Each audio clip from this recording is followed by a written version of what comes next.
അമ്മയ്ക്കും തിരുക്കുമാനും 1000 നന്ദി. എൻ്റെ കുടുംബത്തിനെ പ്രത്യക്ഷണത്തിൻ്റെ സാക്ഷിയായി ഉയർത്തിയതിന് നന്ദി പറയുന്നു.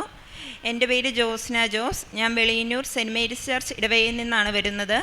ഇതെൻ്റെ ഹസ്ബൻഡ് സ്റ്റെബിൻ ജോസ് തോമസ്. ഇതെൻ്റെ അമ്മ ഷീന ജോസ്. ഞാൻ ആദ്യമായിട്ട് ഇവിടെ വരുന്നത് 2021 അതെൻ്റെ അമ്മയുടെ കൂടെയാണ് വരുന്നത്. അമ്മയാണ് ഇവിടെ ആദ്യമായിട്ട് ഉടുമ്പടി എടുത്തത്. അന്ന് ഞാൻ അമ്മയുടെ കൂടെ വന്നപ്പോൾ എനിക്ക് ഇതിന് വലിയ വിശ്വാസമൊന്നുമില്ലായിരുന്നു. പക്ഷേ ഞാൻ പ്രാർത്ഥിക്കും, ഡെയിലി പള്ളിയിൽ പോവും, ജപമാല ചെല്ലും. പക്ഷേ ഈ ഉടുമ്പടി എടുത്ത് പ്രാർത്ഥിക്കുന്നതിൽ എനിക്ക് അത്ര വിശ്വാസമൊന്നുമില്ലായിരുന്നു. അത് കഴിഞ്ഞ് ഞാൻ ഇവിടുന്ന് അമ്മയുടെ പ്രാർത്ഥനയുടെ ഫലമായി ഞാൻ സൗദിയിലേക്ക് പോയി. സൗദി എത്തിയതിന് ശേഷം എനിക്കാണെങ്കിൽ അവിടെ അവിടുത്തെ ലാംഗ്വേജ് പ്രോബ്ലം, എനിക്ക് ഭയങ്കര ടെൻഷനായിരുന്നു. ചെറിയ ചെറിയ കാര്യത്തിന് വരെ ഭയങ്കര ടെൻഷൻ ഉണ്ടായിരുന്ന ആളായിരുന്നു ഞാൻ. എപ്പോഴും ഞാൻ അമ്മേനെ വിളിച്ചായിരുന്നു ഓരോ കാര്യങ്ങൾ പറഞ്ഞുകൊണ്ടിരുന്നത്. അപ്പോൾ അമ്മ എന്നോട് പറഞ്ഞു, നീ ഓൺലൈൻ വഴി ഉടുമ്പടി എടുക്കാൻ പറഞ്ഞു. അങ്ങനെ ഞാൻ സൗദി വെച്ച് ഓൺലൈൻ വഴി ഉടുമ്പടി എടുത്തു. എൻ്റെ പേടി, അവിടുത്തെ ജോലി രീതികളെല്ലാം പെട്ടെന്ന് പഠിക്കാൻ വേണ്ടിയിട്ടായിരുന്നു ഞാൻ എഴുതിയിരുന്നത്. അതെല്ലാം മാതാവ് നേടിത്തന്നു എനിക്ക് ആദ്യം തന്നെ. പിന്നെ എൻ്റെ രണ്ടാമത്തെ ഇതായിരുന്നു എനിക്കൊരു നല്ല ജീവിത പങ്കാളിനെ കിട്ടുക എന്നുള്ളത്. എനിക്കങ്ങനെ എൻ്റെ ഇടവകയിൽ നിന്ന് തന്നെ എൻ്റെ കുടുംബക്കാർ വഴി എനിക്കൊരു നല്ലൊരു ആലോചന വന്നു. പേര് സ്റ്റെബിനാണ്. സ്റ്റെബിൻ UK ഇപ്പോൾ വർക്ക് ചെയ്യുകയാണ്. അങ്ങനെ ഞാൻ അവിടെ നിന്ന് 1.5 വർഷം കഴിഞ്ഞപ്പോൾ ഞാൻ സൗദിയിൽ നിന്ന് റിസൈൻ ചെയ്ത് നാട്ടിലെത്തി. ഞങ്ങളുടെ രജിസ്റ്റർ മാരേജ് കഴിഞ്ഞ് ഞാൻ UK പോയി. UK പോകാൻ വേണ്ടി ഒത്തിരി തടസ്സങ്ങളുണ്ടായിരുന്നു. പക്ഷേ ആണെങ്കിൽ 2 മാസം എടുത്തോളൂ എനിക്ക് അങ്ങോട്ട് പോകാനുള്ള പ്രോസസ്സിങ്ങിന് വേണ്ടി. മാതാവിനോട് എന്നും കരഞ്ഞ് പ്രാർത്ഥിക്കുമായിരുന്നു എത്രയും പെട്ടെന്ന് എനിക്ക് UK പോകാൻ പറ്റണം. കാരണം അവിടുന്ന് ജോലി നിർത്തി പോന്നു. ആൾക്കാരെല്ലാവരും ചോദിക്കുന്നുണ്ട്, പോകാൻ പറ്റുന്നില്ലേ, എത്ര നാളായി ഇവിടെ വന്ന് നിൽക്കുന്നു. ഒത്തിരി പേര് പരിഹാസങ്ങളൊക്കെ കേൾക്കേണ്ടി വന്നു. എന്നും വെഞ്ചിരിച്ച് തൈലം തൂത്തും വെഞ്ചിരിച്ച് ഉപ്പിട്ട് പ്രാർത്ഥിക്കും.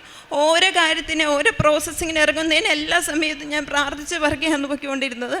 മാതാവിൻ്റെ അനുഗ്രഹത്താൽ എനിക്ക് പെട്ടെന്ന് പോകാൻ സാധിച്ചു. അവിടെ എത്തിക്കഴിഞ്ഞ് എൻ്റെ ആദ്യത്തേത് എനിക്ക് എത്രയും പെട്ടെന്ന് എവിടെയെങ്കിലും ഒരു ജോലിക്ക് കയറുക എന്നുള്ളതായിരുന്നു. ഞാൻ അവിടെ എത്തി 1 ആഴ്ച കഴിഞ്ഞപ്പോൾ തൊട്ട് ഞാൻ ജോലിക്ക് വേണ്ടി കൊടുക്കാൻ തുടങ്ങി. പക്ഷേ എല്ലായിടത്തും നിന്ന് റിജക്ഷൻ വന്നു. അങ്ങനെ ഒരു ഇൻ്റർവ്യൂ ഞാൻ അറ്റൻഡ് ചെയ്തു. പക്ഷേ ആണെങ്കിൽ അവിടുത്തെ ലാംഗ്വേജ് പ്രോബ്ലം കാരണം എനിക്കത് കിട്ടിയില്ല. അത് കഴിഞ്ഞ് അടുത്ത ഇൻ്റർവ്യൂവിന് പോകുന്ന സമയത്ത് ഞാനാണെങ്കിൽ വെഞ്ചിരിച്ച് ഉപ്പ് കൈ പിടിച്ചുകൊണ്ട് പോയി. വെഞ്ചിരിച്ച് ഉപ്പ് കഴിക്കുകയും കുറച്ച് കൈ പിടിക്കുകയും തൈലം തൂത്ത് പ്രാർത്ഥിച്ച് പോയി.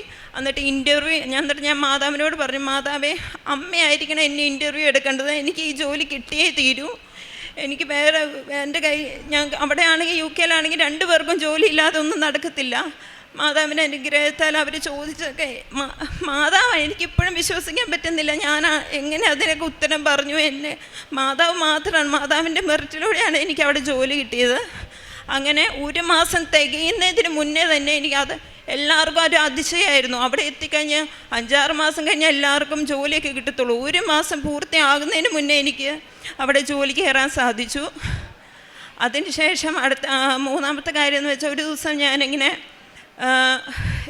ഡ്യൂട്ടിക്ക് പോകാൻ വേണ്ടി ഉച്ചയ്ക്ക് കടന്നുറങ്ങുന്ന സമയത്ത് പെട്ടെന്ന് എനിക്ക് എന്തോ ഒരു സ്വപ്നം. അതെന്ന് വെച്ചാൽ വലിയൊരു ദുരന്തം ഉണ്ടാകാൻ പോകുന്നു, സുനാമി വന്നു. അതെന്ന് വെച്ചാൽ 2025 ഡിസംബർ മാസം അവസാനമാണ് ഞാൻ ഈ സ്വപ്നം കാണുന്നത്. വലിയൊരു സുനാമി വരാൻ പോകുന്നു, ലോകമെമ്പാടും മുങ്ങാൻ പോകുന്നു, എല്ലാവർക്കും അപകടം പറ്റാൻ പോകുന്നു. അങ്ങനെ ഒരു സ്വപ്നം കണ്ടു. അന്നപ്പോൾ ആണെങ്കിൽ മാതാവ് സുനാമിയുടെ മുഖത്ത് നമ്മുടെ ഈ മാതാവ് വന്ന് നിൽക്കുന്ന കണ്ടു. എന്നിട്ട് ഒപ്പം എൻ്റെ അമ്മയുണ്ട്, ഹസ്ബൻഡുണ്ട്, ഹസ്ബൻഡിൻ്റെ മമ്മി എല്ലാവരും ഉണ്ട്. പക്ഷെ ഞാൻ ഇവരെ എല്ലാം വിളിക്കുന്നുണ്ട്. അവരാരും മാതാവിനെ കണ്ടില്ല, ഞാൻ മാത്രമാണ് മാതാവിനെ കണ്ടത്.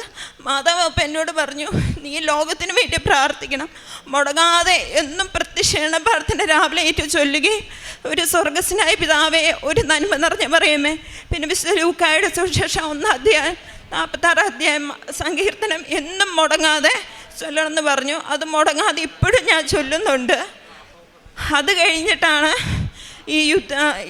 കഴിഞ്ഞാണ് ഈ യുദ്ധങ്ങളൊക്കെ വന്നത്. അതിനുശേഷം പിന്നെ അടുത്തതെന്ന് വെച്ചാൽ ഞങ്ങളുടെ കല്യാണം പള്ളി വെച്ച് നടന്നത് ഈ മാസം ഏപ്രിൽ 15-ാം തീയതിയാണ്. അപ്പം അവിടെ നിന്ന് വരുന്നതിന് ഒത്തിരി ബുദ്ധിമുട്ടുകളുണ്ടാകുന്നു. യുദ്ധം കാരണം ഫ്ലൈറ്റുകളൊക്കെ മിസ്സാവുന്നു. പക്ഷെ ഞാൻ മാതാവിനോട് പറഞ്ഞു, മാതാവേ തടസ്സമൊന്നുമില്ലാതെ ഞങ്ങളുടെ കല്യാണം നടന്ന അമ്മയുടെ ആൾക്കാരെ വന്ന് ഞാൻ സാക്ഷ്യം പറഞ്ഞേക്കാമെന്ന്. മാതാവ് അതെനിക്ക് നടത്തി തന്നു. ഒരു തടസ്സമില്ലാതെ നല്ല രീതിയിൽ ഞങ്ങൾ ആഗ്രഹിച്ചതിനേക്കാൾ നല്ല രീതിയിൽ ഒരു തടസ്സമില്ലാതെ ഞങ്ങളുടെ രണ്ടുപേരും വിവാഹം മാതാവ് നടത്തി തന്നു. എൻ്റെ പേര് ഷീന ജോസ്. എനിക്ക് മാതാവ് തന്ന ഒരു വലിയ രോഗസൗഖ്യമാണ്. ഞങ്ങളുടെ വീടിൻ്റെ അടുത്തൊരു അംഗൻവാടിയുണ്ട്. അവിടെ വെച്ച് ഇങ്ങനെ ക്യാൻസറിൻ്റെ ടെസ്റ്റിനായിട്ട് അവിടെ ആൾക്കാരെ വിളിച്ചു കൂട്ടി. അതിൽ ഞാനും പങ്കാളിയായി. എന്നെ ടെസ്റ്റ് ചെയ്തപ്പോൾ എന്നോട് പറഞ്ഞു, ഇടതുവശത്തെ ബ്രസ്റ്റിൻ്റെ അവിടെ ചെറിയതായിട്ടൊരു തടുപ്പുണ്ട്, ഈ അസുഖമാണെന്നാണ് തോന്നണമെന്ന് പറഞ്ഞു. ഞാൻ അന്നേരം ഒന്നും ചിന്തിച്ചില്ല, ഞാൻ പോന്നു. പിന്നെ വീട്ടിൽ തനിച്ചിരുന്നപ്പോൾ ഇതിൽ ചിന്തിച്ച് ശരിക്കും ഞാൻ അങ്ങനെ ഒരു രോഗിയായി മാറി. എനിക്കിങ്ങനെ ഒരു അസുഖം ഉണ്ടെന്നുള്ളൊരു രീതിയായി മാറി. അവരെന്നോട് അങ്ങനെ പറഞ്ഞില്ല, ചെക്കപ്പ് ചെയ്യണം എന്നേ പറഞ്ഞോളൂ. പക്ഷേ ഇതാണോ എന്ന് സംശയമുണ്ടെന്ന് പറഞ്ഞപ്പോൾ ഞാൻ സ്വയമേ ആ രോഗിയായി മാറി. അങ്ങനെ 2-3 ദിവസം കഴിഞ്ഞാണ്, ഞാൻ പിള്ളേരോട് പറഞ്ഞില്ല, ഭർത്താവിനോട് പറഞ്ഞു, പിന്നെ മോക്കടെ മമ്മിയോടും പറഞ്ഞു. അത് കഴിഞ്ഞാൽ അവിടെ അടുത്ത് കൂത്താട്ടുകുളത്ത് ദേവമാതാവ് ആശുപത്രി പോയി ബുക്ക് ചെയ്ത് ചെക്കപ്പ് ചെയ്ത് നോക്കിയപ്പം ഡോക്ടർ പറഞ്ഞു, ഇങ്ങനെ ചെറിയൊരു തടുപ്പ് കാണുന്നുണ്ട്, അതെന്താണെന്ന് അറിയാനായിട്ട് സ്കാനിങ് ഒക്കെ ചെയ്യണമെന്ന് പറഞ്ഞു. അതിനായിട്ട് ഞങ്ങൾ തൊടുപുഴയിൽ ഒരു ആശുപത്രി പോയി. ഈ പോകുമ്പോഴെല്ലാം ഞാൻ മാതാവിൻ്റെ തൈലവും എൻ്റെ ബ്രസ്റ്റിൽ തൂത്തു, പിന്നെ വെഞ്ചരിച്ച് ഉപ്പ് കഴിച്ചു. എന്നിട്ട് ഞാൻ അമ്മയോട് പറഞ്ഞു, അമ്മേ എനിക്ക് ഈ രോഗമൊന്നുമില്ല എന്ന് ഈ ഇതിലൂടെ പറയുവാണ് എന്ന് വരികിൽ ഞാൻ അമ്മയുടെ ഇടയ്ക്ക് വന്ന് സാക്ഷ്യം പറഞ്ഞോളാമെന്ന് പറഞ്ഞു. അതിൻ്റെ ഫലമായി ഞങ്ങൾ ചെന്ന് ചെക്കപ്പ് ചെയ്തു അതിൻ്റെ റിസൾട്ട് വന്നപ്പോൾ മാതാവിൻ്റെ അനുഗ്രഹത്താൽ എനിക്ക് അസുഖമൊന്നുമില്ല. അത് കൊഴുപ്പടിഞ്ഞു കൂടിയതായിരുന്നു. രോഗസൗഖ്യം തന്ന അമ്മയ്ക്കും തിരുക്കുമാരനും കോടാനും കൂടി നന്ദി പറയുന്നു. അതോടൊപ്പം തന്നെ അമ്മയുടെ ഈ പുണ്യപ്പെട്ട അൾത്താരയിൽ നിന്ന് സാക്ഷ്യം പറയാനായിട്ട് എനിക്കും കുടുംബത്തിനും അനുഗ്രഹം തന്നതിനും കോടാനും കൂടി നന്ദി പറയുന്നു. കാരുണ്യ പ്രവർത്തികൾ ചെയ്യുന്നത് ഞാൻ ഒരു 5-6 മാസമായിട്ട് എനിക്ക് കാരുണ്യ പ്രവൃത്തി പുറത്ത് ചെയ്യാൻ പോകാൻ പറ്റില്ലായിരുന്നു. കാരണം എൻ്റെ ചാച്ചന് ക്യാൻസർ ആയിരുന്നു, അസുഖമായിട്ട് ചാച്ചൻ കിടപ്പായിരുന്നു. ചാച്ചനെ എനിക്ക് പറ്റുന്ന രീതിയിൽ ഞാൻ ഒരു പുറത്ത് പോയി രോഗിയെ നോക്കുന്നതിനേക്കാൾ കൂടുതലായിട്ട്, ചാച്ചനായിട്ടല്ല, അസുഖമാണ്, സ്വന്തമായിട്ടൊന്നും ചെയ്യാൻ പാടില്ലാത്തതുകൊണ്ട് എല്ലാം ചെയ്തു കൊടുത്തു. അതിനു മുമ്പ് ഞാൻ അവിടെ അടുത്ത് പാവപ്പെട്ടവരെ നോക്കുന്ന ഒരു ഇതുണ്ട്, അവിടെ പോയി ഞാൻ അവർക്ക് വേണ്ടതെല്ലാം ചെയ്തു കൊടുക്കും. എനിക്ക് പറ്റാവുന്ന രീതിയിൽ അവരെ കുളിപ്പിക്കും, അവരുടെ വസ്ത്രങ്ങൾ കഴുകാൻ കൂടും, അത് വെയിലത്തിടാൻ കൂടും, അങ്ങനെയുള്ള പണികളെല്ലാം ചെയ്യുമായിരുന്നു. അതിനെല്ലാം മാതാവ് അനുഗ്രഹിച്ചു. പിന്നെ പത്രം വായിച്ച് എല്ലാ മാസവും പത്രം ഞാൻ മുടങ്ങാതെ മേടിച്ചിട്ട് ഇന്ന ആൾക്കാരെന്നില്ല, ഓട്ടോക്കാർക്ക് കൊടുക്കും, പുറത്തിറങ്ങി കൊടുക്കും, എല്ലാ ആൾക്കാർക്കും, ക്രിസ്ത്യാനികൾക്കെന്നല്ല, ഹിന്ദുക്കൾക്കും എല്ലാവർക്കും വീടുകളിലും ഞാൻ കൊണ്ട് കൊടുക്കും. എന്നും വിശുദ്ധ ബലിയിൽ പങ്കാളിയാകും, എന്നും പോകും, ഒരു ദിവസം പോലും ഞാൻ മുടക്കാറില്ല. വിശുദ്ധ കുർബാന, കുമ്പസാരം, ഇതെല്ലാം എന്നോട് ബൈബിൾ വായന, ഇതെല്ലാം മുടക്കം കൂടാതെ ചെയ്യുന്നു. അവിടുത്തെ രക്ഷാകരമായ സഹായത്തെ ഞാൻ ഹൃദയത്തിൽ ഒളിച്ചു വെച്ചിട്ടില്ല. അങ്ങയുടെ വിശ്വസ്തതയെയും രക്ഷയും പറ്റി ഞാൻ സംസാരിച്ചു. അവിടുത്തെ കാരുണ്യവും വിശ്വസ്തതയും മഹാസഭയിൽ ഞാൻ ഒളിച്ചു വെച്ചില്ല. സങ്കീർത്തനം 40:10 ദൈവം നമ്മുടെ ജീവിതത്തിൽ ചെയ്ത നന്മകൾ, അതായത് ദയ, കാരുണ്യം, അവിടുത്തെ സ്നേഹം എല്ലാം ഉള്ളിൽ മാത്രം സൂക്ഷിക്കാനും മറ്റുള്ളവർക്ക് സാക്ഷ്യപ്പെടുത്തുവാനും വചനം മറ്റുള്ളവർക്ക് പറഞ്ഞു കൊടുക്കാനുമുള്ളതാണ്. ദൈവാനുഭവം വ്യക്തിപരമായിട്ടുള്ളത് മാത്രമല്ല, അത് മറ്റുള്ളവർക്ക് പങ്കുവെക്കേണ്ടതാണ്. ദൈവം ചെയ്ത നന്മകളെപ്പറ്റി സംസാരിച്ചു. മഹാസഭയിൽ ഞാൻ മറച്ചു വച്ചില്ല എന്നാണ് സങ്കീർത്തകൻ പറയുന്നത്. ഉടമ്പടിയിൽ ദൈവത്തിൽ ആശ്രയിക്കുമ്പോൾ നമ്മുടെ ജീവിതത്തിൽ ദൈവം പ്രവർത്തിക്കും.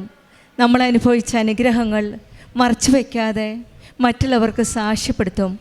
ദൈവം എൻ്റെ ജീവിതത്തിൽ ചെയ്തത് ഞാൻ മറച്ചു വച്ചില്ല എന്നാണ് സങ്കീർത്തനത്തിൽ കേട്ടത്.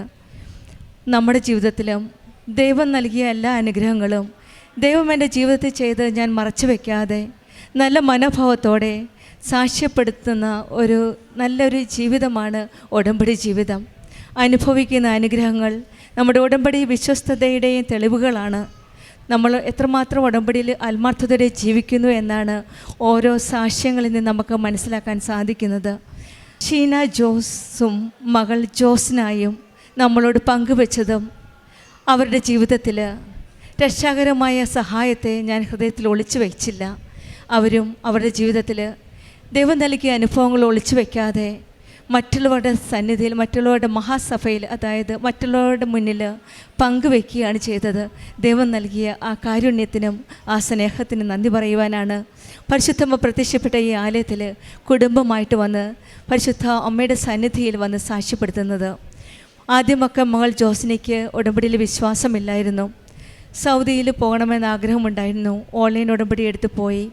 പിന്നീട് നല്ലപോലെ ഉടമ്പടി ജീവിതം നന്നായി ജീവിക്കുകയും നല്ലൊരു ജോലി ലഭിക്കുകയും പിന്നീട് 1.5 വർഷം കഴിഞ്ഞിട്ട് UK പോവുകയും ഹസ്ബൻഡിൻ്റെ കൂടെ നല്ലൊരു വിവാഹം നടക്കാൻ സാധിക്കുകയും UK പോയി. പെട്ടെന്ന് തന്നെ സമയച്ചുരുക്കത്തിൻ്റെ അമ്മയോട് പ്രാർത്ഥിച്ചതിൻ്റെ ഫലമായിട്ട് ഒരിക്കലും സാധ്യമെന്ന് തോന്നിക്കാത്ത ഒരു കാര്യമാണ് സാധ്യമാക്കി തന്നത്. അവിടെയും ഈശോയും അമ്മയും കൂടെ നിന്നുകൊണ്ട് സമയച്ചുരുക്കത്തിൻ്റെ അമ്മയോട് പ്രാർത്ഥിച്ചതിൻ്റെ ഫലമായിട്ട് 1 മാസത്തിനകം ഈ മകൾക്ക് ഒരു നല്ല ജോലി നൽകി അനുഗ്രഹിക്കുകയുമാണ് ചെയ്തത്. പിന്നീട് മകൾ പറഞ്ഞ സ്വപ്നവും അതുപോലെ തന്നെയാണ്. വീണ്ടും രജിസ്റ്റർ മാരേജിന് ശേഷം അവർ വിവാഹത്തിനായിട്ട് നാട്ടിൽ വരുവാനും യുദ്ധത്തിൻ്റെ സമയത്ത് നാട്ടിൽ വരാനുള്ള പോസിബിലിറ്റി വളരെ കുറവാണ്. അവിടെയും ഈശോയും അമ്മയോടും പ്രാർത്ഥിച്ചതിൻ്റെ ഫലമായിട്ട് യുദ്ധത്തിൻ്റെ സമയത്തും ഇവിടെ എല്ലാ കാര്യങ്ങളും നടത്തി കൊടുത്ത ദൈവം കൂടെ ഉണ്ടായിരുന്നു. നല്ലപോലെ യാത്രാ സമയത്ത് കൂടെയോ ഉണ്ടാവുകയും സമയത്തിന് നാട്ടിലെത്തിക്കാൻ സാധിക്കുകയും വിവാഹം നടക്കുവാൻ സാധിക്കുകയും ചെയ്തു. ഇവിടെയും പരിശുദ്ധ അമ്മയുടെയും ഈശോയുടെയും ഒരു വലിയ സാന്നിധ്യവും കൂടെയുള്ള ഒരു പ്രസൻസുമാണ് ഈ മക്കൾ അനുഭവിച്ചത്. അമ്മയ്ക്കുള്ള രോഗസൗഖ്യവും ബ്രസ്റ്റിലുണ്ടായിരുന്ന തടിപ്പും അതും ഈശോയുടെയും അമ്മയുടെയും ഒരു വലിയ കൃപയാലാണ്. ഉടമ്പടി വസ്തുക്കൾ നേർച്ച വസ്തുക്കളായ ഉടമ്പടി ഉപ്പും തൈലവും തേച്ച് വിശ്വാസപ്രമാണം ചൊല്ലി പ്രാർത്ഥിച്ചതിൻ്റെ ഫലമായിട്ടാണ് രോഗസൗഖ്യം ലഭിച്ചത്. നമ്മുടെ ജീവിതത്തിലും ഈശോയുടെ അമ്മയോട് ചേർന്ന് നിൽക്കുമ്പോൾ നമ്മുടെ സാക്ഷ്യങ്ങൾ നമ്മുടെ വിശ്വസ്തതയുടെ തെളിവുകളാണ്. നമുക്കും ഈശോയുടെ അമ്മയുടെയും കൂടെ ചേർന്ന് നിന്ന് നമ്മുടെ ഉടമ്പടി ജീവിതം കൂടുതൽ വിശ്വസ്തതയോടെ കൂടുതൽ ആത്മാർത്ഥതയോടെ മുന്നോട്ട് നയിക്കാം. നമ്മുടെ ദൈവാനുഭവങ്ങൾ മറച്ചു വയ്ക്കാതെ മറ്റുള്ളവരെ വിശ്വാസത്തിലേക്ക് നയിക്കുന്ന ഒരു വലിയ സാക്ഷിയായി തീരാൻ നമുക്ക് പ്രാർത്ഥിക്കാം. ഷീന ജോസിനും കുടുംബത്തിന് ലഭിച്ച എല്ലാ അനുഗ്രഹങ്ങൾക്കും നമ്മൾക്ക് കരങ്ങളടിച്ച് ദൈവത്തെ മഹത്വപ്പെടുത്താം. യേശുവേ നന്ദി, യേശുവേ സ്തുതി, ആവേ മരിയ. അത്യപൂർവ ദൈവാനുഭവങ്ങൾ ഇനി നിങ്ങൾക്കും സ്വന്തം. ഈ യൂട്യൂബ് ചാനൽ ഇതുവരെ സബ്സ്ക്രൈബ് ചെയ്തിട്ടില്ലെങ്കിൽ ഇപ്പോൾ തന്നെ സബ്സ്ക്രൈബ് ചെയ്യുക. ഈ വീഡിയോ ഇപ്പോൾ തന്നെ നിങ്ങളുടെ സുഹൃത്തുക്കൾക്ക് ഷെയർ ചെയ്തുകൊണ്ട് കർത്താവിൻ്റെ പ്രേക്ഷിതരാകുക.